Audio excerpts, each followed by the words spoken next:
हमारी उनसे एक नाराज़गी थी।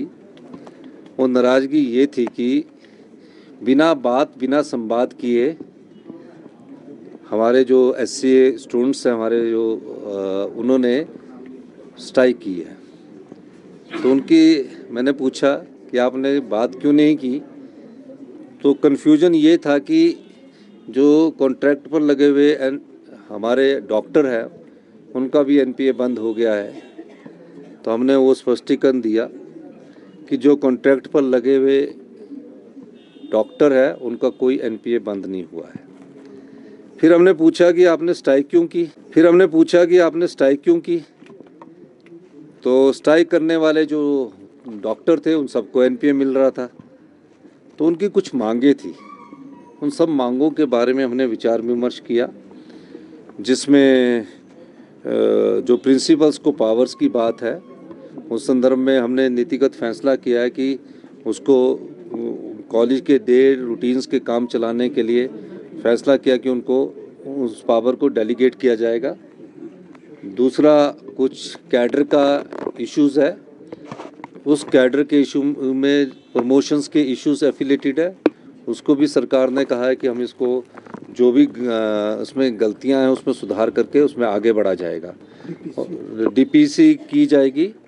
और तीसरा इशू हेल्थ मेडिकल कॉरपोरेशन में, वो बात सही भी है कि जो हमने हेल्थ मेडिकल कॉरपोरेशन बनाया उसमें तो जो हमारे डॉक्टर हैं उनको एक्सपर्ट उनको किस चीज़ की ज़रूरत है उनको उस कमेटी में शामिल किया जाएगा।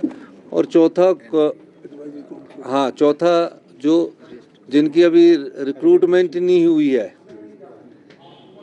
और जिनकी रिक्रूटमेंट नहीं हुई है, जो बच्चे एससीए के प्रेसिडेंट, उन्होंने हमसे मांग की कि हमको एनपीए मिलना चाहिए। तो हमने बोला आपको नौकरी मिलनी चाहिए कि एनपीए मिलना चाहिए। तो उन्होंने कहा कि हमको दोनों मिलना चाहिए। तो मैंने कहा कि क्योंकि हमारे स्टूडेंट्स हैं, हमारे बच्चे हैं, तो हमने उस दृष्टिकोण से विचार किया। जब रोज़गार के अवसर इनके लिए, अभी हमने इनको बताया कि एनपीए को विड्रॉ किया गया और जिस प्रकार की आर्थिक परिस्थिति है वो भी मैंने एससी के प्रेसिडेंट्स के पास रखी है। और हमने ये कहा है कि जिस समय रिक्रूटमेंट का प्रोसेस स्टार्ट होगा उस समय ये लोग मुझे मिलेंगे और एनपीए के संदर्भ में उस समय इनसे बात की जाएगी। एनपीए के मुद्दे में हमारी विस्तार से चर्चा हुई। जैसे माननीय मुख्यमंत्री जी ने कहा कि आपकी जो मांग है ये जायज़ है और हम इसको कंसीडर करेंगे और इसमें कोई भी जो है इससे किसी को भी आहत नहीं होगा या किसी को भी हानि नहीं होगी।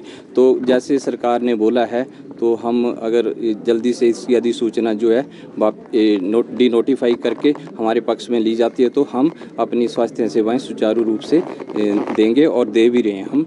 और बाकी मांगों के बारे में जो भी हमने विस्तृत से इसकी जानकारी दी, चर्चा हुई, तो उसमें माननीय मुख्यमंत्री जी का एक रवैया था कि एक आश्वासन भी था और उन्होंने इनको माना है कि जो डिपार्टमेंट से रिलेटेड जो भी, चाहे हेल्थ कॉरपोरेशन की बात है, चाहे restructuring of the department, cadre separation की बात है, या जो भी और प्रिंसिपल्स और एमएस की पावर्स की बात है, तो माननीय मुख्यमंत्री जी ने इस बात को हमारे पक्ष में लिया है कि वो भी चाहते हैं कि जो स्वास्थ्य विभाग इतना बड़ा विभाग है, यहाँ भी एक काम जो सुचारू रूप से हो और जो लोगों का जो विश्वास है एक डॉक्टर के ऊपर वो बना रहे। और सरकार की भी जो नीतियां हैं, हम डॉक्टर काम करके एक लोगों के प्रति उसको एक आगे दे पाएँ। स्ट्राइक पे क्या फैसला लिया गया? आपकी वापस ली गई है या?